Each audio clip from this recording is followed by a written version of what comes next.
Hello and welcome to the INDX webinar series. I'm Karen Altman, Director of Fashion and Toys at AIS. For those of you who are new to AIS, we're Associated Independent Stores and we're the leading independent buying group for home and fashion in the UK and Ireland. We have a buying throughput of around £500 million from more than 300 retail store members, including department stores, garden centres and specialist stores, including sports stores. We work exclusively with independents, which range from single stores to regional chains with a combined retail turnover of over £2 billion. We have around 130 staff in specialist buying and support functions. We're centrally located in the Midlands at Cranmore Park, where our head office doubles as an impressive conference and exhibition centre, which would normally be buzzing at this time of year with trade shows. In the absence of the live shows, we wanted to ensure that we continue to engage with our store members and provide relevant and useful information in the run-up to retail reopening in April and May. So we're delighted to be introducing a series of live, industry-focused webinars aimed at independent retail businesses and some of our guests who've joined us on these sessions. We have an exciting group of expert speakers covering topics from social media skills to customer engagement. And I'd like to thank all of our speakers for giving up their time to offer these sessions. There'll be no corporate jargon, just interesting content that we hope you'll find useful. I'd now like to introduce Martin Newman, the consumer champion, retail expert and author. Martin's going to talk to us about changing consumer behaviour and what has changed since the pandemic and how we can get back on our feet again. Martin has worked for over 35 years, leading the multi-channel operations for some of the world's most recognisable brands, including Burberry, Intersport, Pentland Brands, Harrods and Ted Baker. His best-selling book, 100 Practical Ways to Improve Customer Experience, is seen as definitive within the sector and was shortlisted for Business Book of the Year in 2019. And you might also have seen Martin on the BBC news programmes following retail during the pandemic. Following Martin's career in the consumer sector, he founded the global e-commerce and digital consultancy Practicology, which was sold in 2018. Having scaled up to a global staff of 100 in offices across the UK, the EU, Middle East and Asia.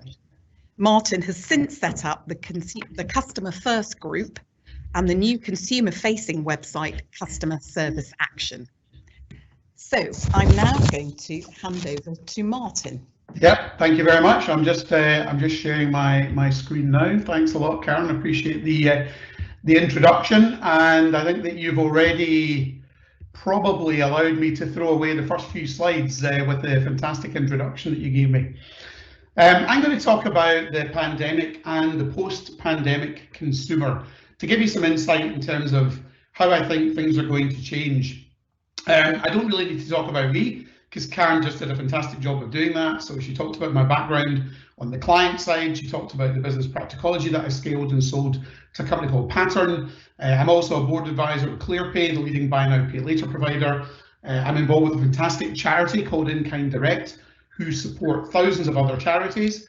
I'm the non-executive chair of the Scouts, and I'm also the chair of the advisory board for the Mayborn Group, and their best known brand you may well know is Tommy Tippy, which is a drinking cup for infants. And as Karen mentioned, I've been involved with one of the AIS brands. I was actually head of marketing for Intersport a rather long time ago, way back in 1995-96. Karen talked about my book, 100 Practical Ways to Improve Customer Experience, that was shortlisted for the Business Book of the Year Awards 2018. Rather rudely, they gave it to somebody, or sorry, 2019. Rather rudely, they gave that award to someone else. Who knows, maybe second time lucky with my new book that comes out on the 3rd of May called The Power of Customer Experience. I might be more successful, we shall see. That book, just in case you're interested, is available for pre-order now on Amazon. And as Karen mentioned, you do see my ugly mug popping up not only on webinars, but occasionally on BBC, Sky News, Channel 5 and so on and so forth. And I run a website called Customer Service Action. I'm trying to be a force for positive change. I'm trying to bring consumer insight to brands and retailers to enable them to do a better job of serving customers in the first place. So we'll see how your sense of humour is doing this morning. I think mine's on fire, hopefully. Coronavirus, shift happens. So we've been through a fair bit of shift in the last year, which is fair to say. The good news is we're on the pathway to coming out of it. Over that period of time, it's fairly obvious that consumer confidence has taken a fairly significant hit. And if you look at the consumer confidence index, it is at an all-time low, and you'd have to go back to the global financial crash of 2007, 2008 to see it at similar levels. And not surprisingly, household saving ratio, according to the Office of National Statistics, is at the highest level ever. So we've never seen anything like the saving that consumers have basically gone through. Now, some of that's been forced on us because we maybe haven't had the opportunities to spend the way we would normally do. But I think a lot of that is also down to the fact that we've been cautious and we didn't really know what was going to happen or when this whole thing was going to come to an end. You might well be sitting there thinking that everything has changed, and you'd be quite entitled to feel that way given everything that we've been through. But I don't believe that it has. I think some of what we've experienced will be lasting change, some of it will be temporary, some of it will be a bit of a hybrid. So let me talk through that now. How we feel has become more important than who we are. This is my darling wife Laura and I. We managed to get away for a week to the Algarve in August. And like everybody else on the plane, we were all slightly horrified by the experience, not knowing whether we were going to get out the other end in one piece. These are my darling daughters, Saskia and Antonia, in a restaurant prior to the pandemic. And the reason why I wanted to show them is that they fall into this age category, 18 to 24-year-olds. And I did some research earlier on in the pandemic to ask consumers about how their behaviour was changing and how they thought it would change.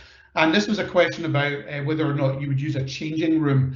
And you might be surprised to know that the youngest age segment were one of the ones who were the most traumatised and the least likely to ever want to go back into a changing room because of the fear of basically picking up COVID. So I think what you can find from this is that it's affected, all age groups in different ways, and it's much more, as I say, about who you feel rather than who you are as a sort of traditional segment of customer. Work from home obviously changes a lot of things. So supermarkets feel busy, they might not feel safe to some of you, and many people have got used to buying groceries online for the first time, during the pandemic, and grocery sales have more than doubled as a percentage of total grocery retail. Grocery sales online, I should say, have more than doubled. It's now about 20% of total grocery retail sales in the UK. And of course, as we work from home, we're going to stay local, we're going to work local, and we're going to shop local. And that lends itself to the rise of independent retail. I've been predicting that independent retail for some time would do well, because I felt and I feel that it has more to offer than a lot of the homogenous national retail propositions that are maybe a little bit too samey. So independent retailers have been getting quite a lot of loyalty. They've also been really behaving like service providers and delivering great services to consumers in their community who have been isolating, shielding, and haven't even been able to get to the shops. This is my longest in Hadley Wood, where I live in North London. They've been doing home deliveries and all sorts of things to look after their local community. The whole work from home thing is temporary in the sense of we're not all going to be working from home the way we are at the moment. We're going to land in a hybrid model where maybe half of the week we'll spend in the office and half of the week we'll spend working at home. But one of the things that will change, I used to go to a spinning studio in London every day. Now I've got a spin bike in my house. Will I want to go back into that hot, sweaty studio, or will it just be more convenient for me to continue doing my workout at home? So I think any consumer business has to think about how it can leverage digital and its physical presence to have more of a hybrid model than it's had in the past, and that will enable you as a brand to continue to engage effectively with your customer base. Work from home also impacts what you sell. So I'm sure we've all had a few jokes about what we've been wearing when we've been on our Zoom and Teams calls over the last year, and we've seen it even on television where people have been very smartly dressed from the waist up, but then they've been wearing jogging bottoms or maybe nothing, or from the waist down. So shirts, formal wear, ties, dresses, suits, shoes. There are lots of product categories that have underperformed during the pandemic because we just haven't needed to buy them. However, from May 2021 onwards, I'm predicting what I'm calling revenge consumption. That revenge consumption will probably start in April when retail opens. I'm sure, like me, you can't wait to get back out there. I've already got my haircut booked for the 12th of April, and I can't wait to go out and do some shopping in the stores, because I love shopping in a physical environment, as I'm sure many of you do. We'll be getting on planes, we'll be doing all sorts of things that we've been deprived of the opportunity to do over this period of time. I'm going to talk now about what I call a framework for customer centricity. So people use this term customer centricity, putting the customer at the heart of all you do, being customer first. I've been using these terms for years. And to be honest with you, I wrote my first book and my second book because I wasn't really sure, even in my own mind, exactly what that meant. How do you do it? I kind of knew what it meant or what the intention was, but how do you actually go about delivering it? And the first thing you have to do is put your own people first in your own organization. One of the brands that does this really well is Home Depot in the US. They trust their staff with the autonomy to give discounts of up to $50 to customers in store in order to close the deal. They also support their colleagues and their associates in financial emergencies. They reimburse their tuition. They encourage them to upskill themselves and to learn new things. This is a real great example of a business that puts its people first.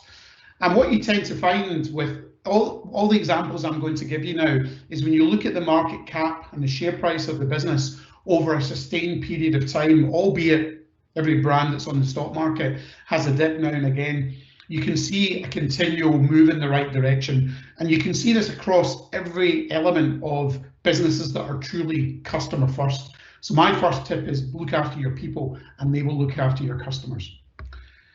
The next one is about brands needing to be ultimately where their customers are. So you're probably, we're all listening to the news, and I wouldn't be surprised if you thought, or you were worried about the high street, dying and all the things that you're hearing, all the negative stuff that you're hearing. The reality is, prior to the pandemic, 81% of sales were still in a physical environment, 19% were online. At the moment, it's approximately 26%, according to the Office of National Statistics. And I predict by the end of 2021, it'll be 28%. So that means that 72% of sales across all retail sectors are still going to take place in a physical environment.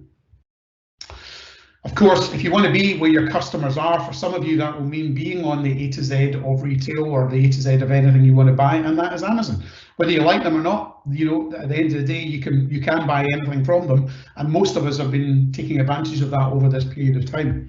But of course, Amazon are no longer just an online business. They started opening bookshops a number of years ago, and you probably have read as well that they've opened up their first Amazon Go store in the UK, where basically you don't have to get your credit or your debit card out, you don't have to pay by phone, you literally pick something up and walk out the store, and they've created technology to enable you to do this. As you can probably tell, I'm from Glasgow, and to be honest with you, we don't need the technology. We've been just picking up and walking out the store for years.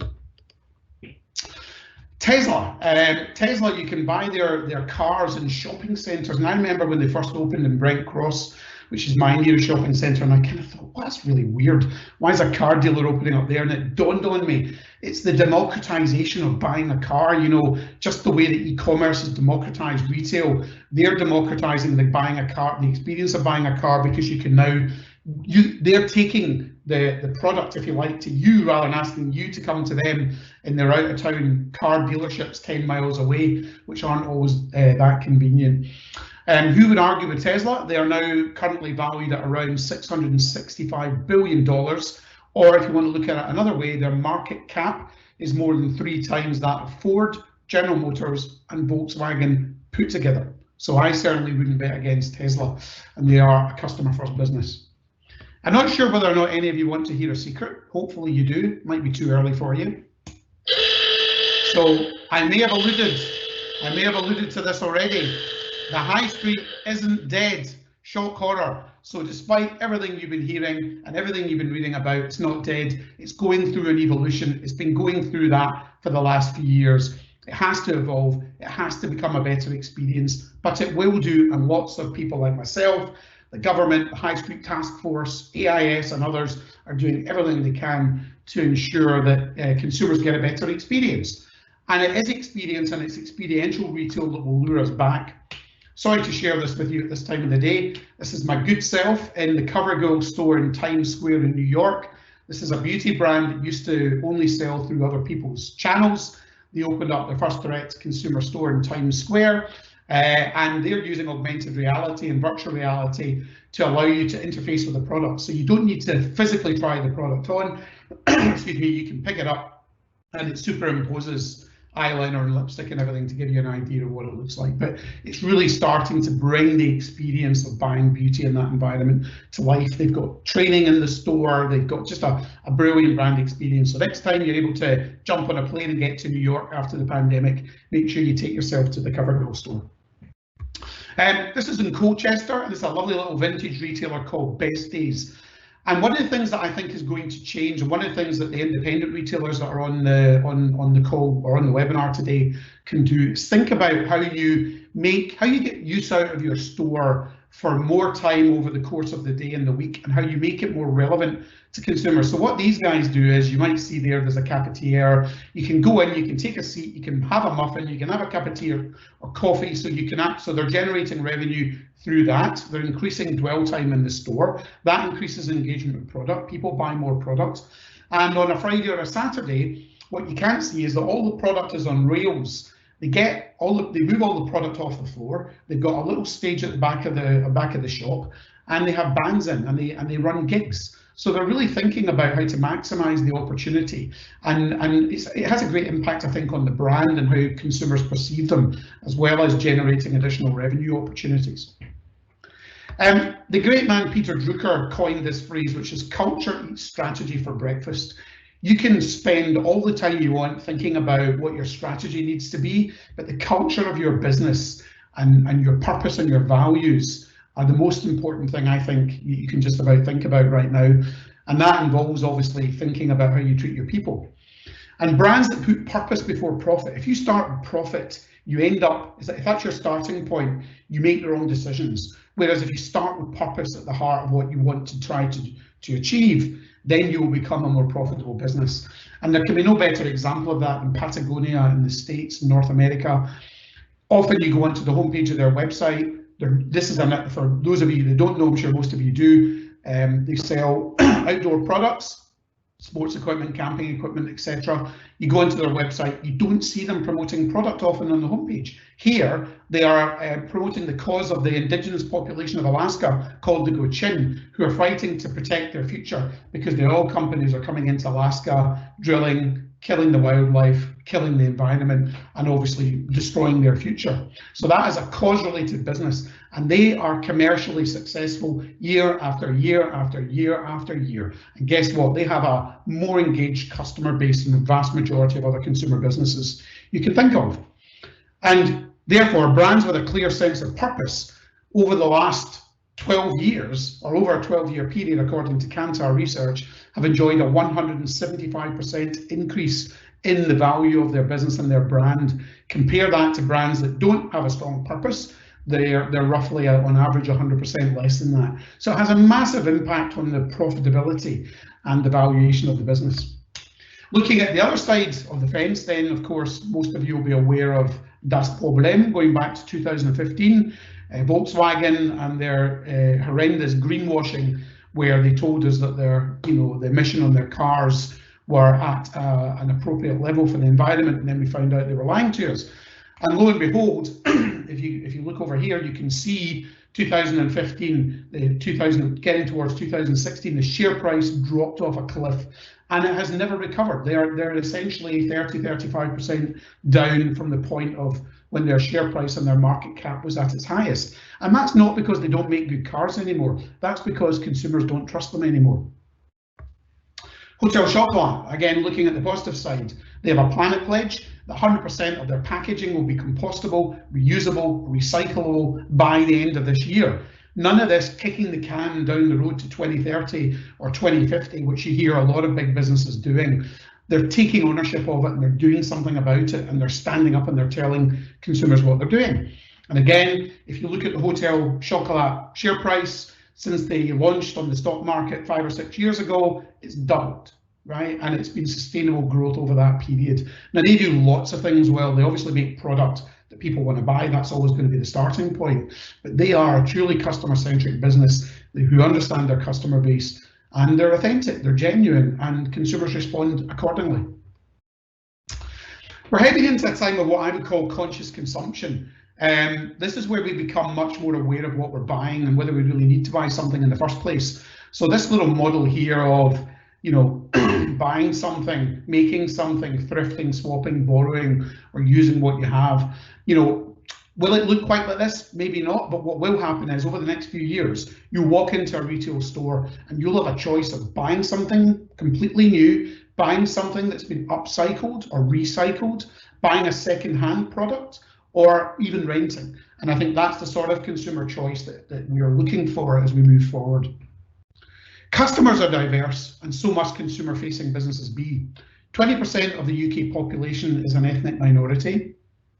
Women drive 70 to 80% of all consumer purchasing decisions, and yet if you look at the majority of boards of directors of most of our businesses, particularly in the FTSE 350, there are only currently 12 or 13 female CEOs of the biggest 350 businesses in the UK. How can that possibly be? These are not all consumer-facing businesses, but it still doesn't add up. So I do believe that from an ethnicity point of view, from a gender point of view, from a demographic point of view, businesses need to become far more focused on who their customers are and having a management team and a board that represent their customers. Then you can make much better decisions strategically about what you're doing as a business. You may or may not know there are 14 million disabled consumers in the UK today, and they are so badly catered for. Both of my daughters have a hidden disability, and I know from first-hand experience of what it's like to try and get a wheelchair into a store, or somebody's visually impaired. You know, I interview consumers who are visually impaired with guide dogs. They keep telling me they get turned away from the majority of retail stores that they want to go into. And that's not because that's the law, because that's actually against the law, but that's because the people who are working on the front line of those businesses don't know any better. They haven't been trained properly. But the thing that really I find most astonishing about this is the commercial impact. If you knew that 14 million, of 25% of the population of the UK, had a visual, a hidden, a hearing, you know, any form of impairment, a disability, whether in a wheelchair, whatever it happens to be, wouldn't you want to make sure you did all you could to cater for that customer base? Because it's huge. I love businesses that put values before value. Here's another great example, a family business, Timson. Sometimes you'll walk past one of their stores, you'll see an A-board outside that says, if you're unemployed, you need an outfit cleaned for an interview, we'll clean it for free. Most of you probably know that one of the great things that Timson does is it offers ex-prisoners the opportunity to be rehabilitated. So a lot of the people that are running their branches have been in jail, and they've given them the opportunity to, as I say, to rehabilitate. Brilliant business, very limited middle management. So you've got the board of the business, which is the family, and some of the senior management, and then you've got the people who run the branches. So it's a very linear structure, and it enables them to be very agile and make decisions very, very quickly and implement them very quickly. And I want to finish off by talking about the fact that a customer is for life and not just for Christmas. I coined this term in Retail Week about 10 years ago when I was writing a column in there regularly. And I was just really frustrated about the lack of focus on customer retention. You know, we all focus on bringing people in the door, the top of the funnel, as we call it in digital these days. You know, Google AdWords, paid search, Google Shopping, all the rest of it. But we pay very little attention to what would it take to maximize the lifetime value of the customer, and what would the value of that be, and how would we go about achieving that. According to the Harvard Business Review, a 5% increase in customer retention leads to a 95% increase in profit. Obviously depends on the product category, but that's huge, that's massive. So why don't you have a think about return on involvement? We all think of return on investment. How about return on involvement? If we involve our customers and we engage with them more than we do traditionally, what might the commercial value of that be? This is a Scandinavian brand that I occasionally buy some of my underwear from. And when I made my first purchase, I had this little card with my goods that just thanked me for the order and offered me a 10% discount off my next order, and my name was handwritten. You don't need big expensive pieces of technology to do this stuff. This is easy to do. You just need the cards printed. You know, somebody in the warehouse sees who it's for, writes the name in, off it goes, and guess what? Lots of customers like me make that second purchase. Levi's, excuse me, during the pandemic. This is my mask here, just to prove this came as a random act of kindness, which I thought was great. I bought a couple of pairs of Levi's early on, back in March or April, and this came with my order. Really simple, but really effective, nice little touch. Here's my local barbershop. This is where I'm going on the 12th of April in Cockfosters, just a mile away from where I live. On the left is my barber Alex, and these guys it's basically 4 Greek Cypriot barbers. 4 Greek Cypriot barbers, one barbershop, nearly 240,000 followers on Instagram. They now go around the world, or at least they were prior to the pandemic and well afterwards, delivering training all over the world. They go out on stage in Brazil and they're treated like rock stars. Thousands of people come to see them just cutting hair. Why? Because they do a great job of cutting hair. They post the content, they're engaging, they have a laugh with customers, they share it on Instagram, and they're a classic example of a business that's turned customers into fans. So what can you do to turn your customers into fans? Because that takes the whole opportunity up to another level entirely. I hope you enjoyed that. Here are some of my contact details. If you want to know more, you can link in with me. You can email me if you have any other questions. We are going to do a Q&A in a minute. You can look at some of my content on TV. You can follow my podcast on Spotify and Apple, or you can follow me on Twitter. And without further ado, we're going to have a Q&A, and I'm going to hand you back now to Karen. Thank you very much, Martin. That was absolutely fascinating. A few questions for you. When you talk about purpose, how do you think that the independents can sort of have a purpose? Would that be with their local community possibly, rather than doing something that might be an international cause? Sure, absolutely. I mean, purpose, maybe as a hierarchy, you want to think of it as social responsibility, but don't think of it as corporate social responsibility, because that turns it into something very sterile, which becomes a tick box exercise in bigger businesses. There's a great opportunity. It doesn't matter if you've got one store. You know, you could, for example, you could offer customers the opportunity to come in and recycle their products. They could come in and donate products to people in need in the local community. There's all sorts of things that you could do to engage your community to be more socially responsible. It's not just about the environment. So that's one way, from a purposeful point of view, of what could you do to give something back. So I think from a purpose point of view, I often think of it in the context of giving something back and being able to demonstrate, you know, in the process that you're genuinely authentic and that this is something that you care about. And I think that when you look at these brands like Patagonia and Kathmandu and a whole bunch of others who are truly purposeful brands, they perform incredibly well year after year after year because they have a level of engagement with their customers. Their customers are fans. They're not customers. In fact, they're beyond fans. They actually love the brand because they love what it stands for. There's no reason why a small independent retailer can't achieve the same thing within their own community. Mm-hmm. And what about engaging with maybe the next generation? You talked about the younger consumer. You know, a lot of our members, you know, their store customers are in the older demographic.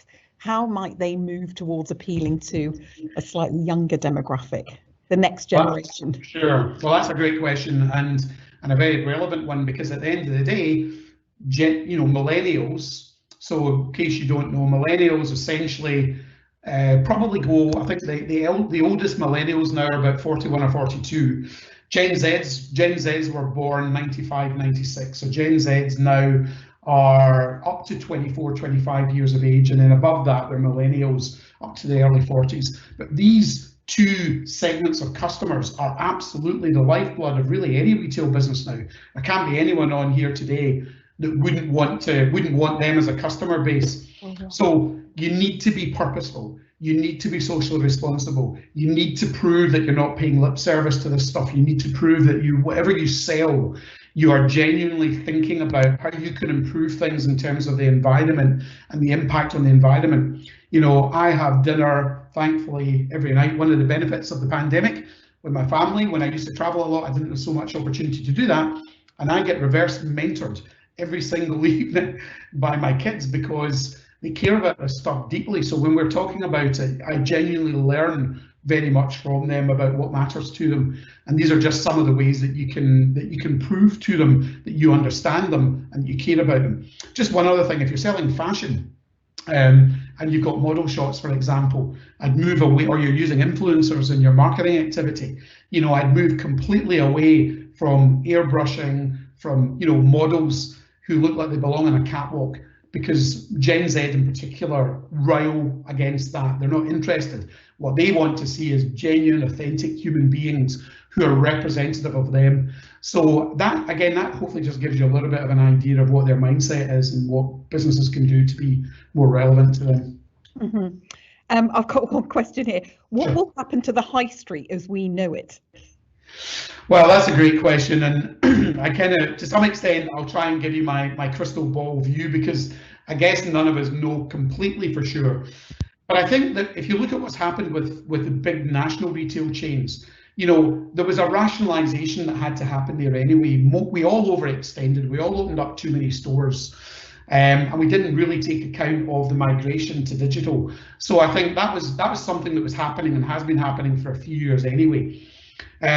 But I think that independent retail, I genuinely believe, I'm not just saying this because it's AIS, I really believe that independent retailers will fill some of those spaces, because the landlords, first of all, have to make the spaces more attractive. They have to make them more cost effective, which they weren't previously for an independent retailer. You can't sell somebody a 25-year lease anymore. It's not going to happen. Landlords have to do pop-ups and they have to make it affordable. So that opens up these opportunities to smaller independent retailers to expand their footprint a bit. But it also has to be much more experiential, both in the store and the environment. So it has to be a nice environment that we want to go to. And councils need to really think about, are they going to continue to see, charging for parking as a cash cow? Because the more they do that, the more they force us to make decisions about going elsewhere, going to a retail park or buying online. Why would we spend an extra £5 to park to go to a high street on top of whatever other inconvenience that might entail, if the experience isn't brilliant and we can buy the same products online? So the councils need to think about, what do we need to do, and what does the government need to do to make sure we create environments that people want to go to? So that's about the right mix of retail, hospitality, leisure, and all the other things that I've mentioned. Okay, that's great. Thank you very much. And then, do you think that it sounds a little bit knee-jerk, but should stores diversify the product type that they sell, or do you think they should just continue doing what they do best? Well, that's a good question. I think what I would be thinking about more, or first of all, rather than just diversifying and broadening the offer, albeit digital, obviously, and e-commerce has the opportunity to, a lot of your retailers will have very limited, physical shelf space. So that's where digital comes in, because you could have an endless aisle. You could have a kiosk in your store that opens up the website and allows you to sell a broader range of products. What I would be thinking about right now is what's happening with conscious consumption. What do I need to do over the next couple of years to be relevant for Gen Z and millennials, by demonstrating them that, I've got new product, I've got secondhand product, they can rent if they prefer to do that, maybe, or I'm going to upcycle products as well. So you're starting to think about how to offer the right type of experience and the right type of product positioning, if you like, that customer base wants to buy. That would be my starting point. Then I'd think about, is there an opportunity to broaden out from what I have at the moment in terms of, what I sell? And there certainly would be in an online environment potentially. Yeah. I mean, I've noticed that more repairers are kind of popping up within a store environment. So you can either have, if it's fashion, shortened at the time, or there seems to be a real upsurge in repair of clothes, repair of handbags, reconditioning of handbags, which are actually quite expensive. So I guess it's a way of generating income. Totally, you're right. It's not only it's providing a service. So when I talk to retailers, I say, you need to think less about traditional retail and just selling stuff, and more about what do you need to do to become a service provider? How can you provide services that not only are potentially generating incremental revenue, but really driving engagement with your customers, driving lifetime value, driving retention, because you're making life easier for them. And if you think about it in a DIY context, I'm sure everybody's a bit different, but in a general sense, if you go back 5 years ago, 6 years ago, 10 years ago, it was all about do it yourself. That was the trend. These days, it's much more about do it for me. Because we're all task rich and time poor, when we go and buy a television, or when we go and buy a garden fence or a garden hut or whatever it happens to be, we're much happier these days paying that brand to actually install it for us, to build it for us. So we pay them a bit of extra money to hang the television, to put the bracket up, because I'm more of a damage it myself person anyway, rather than a do it yourself. And I think just because of the way life's gone, we've moved into that. So think of it in that context. What can we do to become more service orientated in everything that we do? Yeah. And in your view, what product types do you think are going to bounce back more strongly after the pandemic? Well, again, no question that formal wear is going to bounce back, because there's going to be a lot of weddings, there's going to be a lot of bar mitzvahs, there's going to be lots of events that we couldn't get to that we can in the future. We will be able to after May and June, and therefore we're going to want to get dressed up for that. We're going to be going to gigs, we're going to be going to the theatre, going to be over-indexing massively in all the stuff that we've been deprived of for, by that time, the best part of a year and a half. No doubt in my mind whatsoever. So those fashion, and not just formal wear, other fashion categories will generally do extremely well. Hospitality will obviously do extremely well, as I've just outlined, because we're going to want to go to all the places that we couldn't go to or haven't been able to go to the last year and a half. And of course, travel will also do well. And although there will be a reticence among some consumers about getting on a plane or going abroad, that will dissipate, I believe, pretty quickly. And I'm sure, like me, most of us will be quite keen to get on a plane and go on a voyage of discovery somewhere. But then again, staycations, trying. I just looked at a hotel and I was thinking of doing a drive around the north of Scotland. I saw something on telly this week, and for love or money, I saw this great hotel. No chance of getting a room there over the summer. It's completely fully booked. So, staycation businesses will do pretty well as well. Anybody in that sector, and therefore any retailers that are in these towns that lend themselves to staycations in Cornwall or the Lake District or wherever it happens to be, the north of Scotland, will do pretty well, over this period as well. Mm-hmm. Yeah, and quite a lot of our members are based around those areas, so that should be good news for them. Yeah. And then just last question. Yeah. Given your career to date and your expertise in retail, which UK or Ireland retailers do you think offer the best service and deliver that wow factor? It's actually, I mean, if you're looking at a physical retailer, you'd probably look at someone like John Lewis, but I think they've still got a way to go, to be honest with you. And it's harder to do in a bigger business, but the fact that they've got an ownership model where the staff essentially own the business, it has a different commitment from the people who are on the shop floor serving customers. But actually, it's probably one of the pure play businesses, a business like AO.com. So some of you will have bought fridge freezers, tumble dryers, electrical appliances, white goods from AO, who used to be called Appliances Online.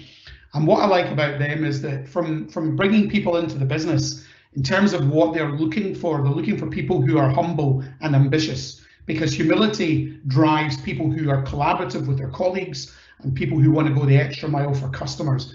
Ambition brings you people who want to do well for themselves and for the business, and it's a really great combination. But humility also brings you people who are happy to hold their hands up when they get it wrong, which not everyone likes to do. And I think if you look at it right the way through the whole part of their business, I mean, John Roberts, the founder, I don't know if he still does this, but certainly in the early days, he used to spend an hour a day signing letters to go back to customers when they were complimenting them about, or when they were complaining about good or bad experiences. So he was getting personally involved. And then if you look at the last mile of the experience on AO.com, when you buy a fridge freezer or a washing machine, normally the businesses that are installing those, the people who are doing the installation are being incentivized by how many did they install in a day, not what level was customer satisfaction with the experience. That is what they're measuring their people on. So you might only do 2 or 3 installations in a day, but they're focused on getting 90+% customer satisfaction. Whereas if you say to your logistics team and the people doing the installation, it's not about satisfaction, it's about how many you do in a day, you drive the wrong behavior. and therefore they cut corners because it's all about speed and it's about volume and it's not about quality. So it's understanding what's important to customers and putting in place the right culture, the right measures right across everything that you do. Okay, thank you very much. I've just bought a floor cleaner from AO, and I didn't know about their reputation for customer service, but I have to say it was second to none. Great, So, there you go. Interesting. Thanks, Karen. Thanks for having me on. Okay, thank you very much. I'm sorry that we couldn't ask all of the questions, but that was absolutely fascinating. And thanks very much for your time, Martin. Thank you. Bye.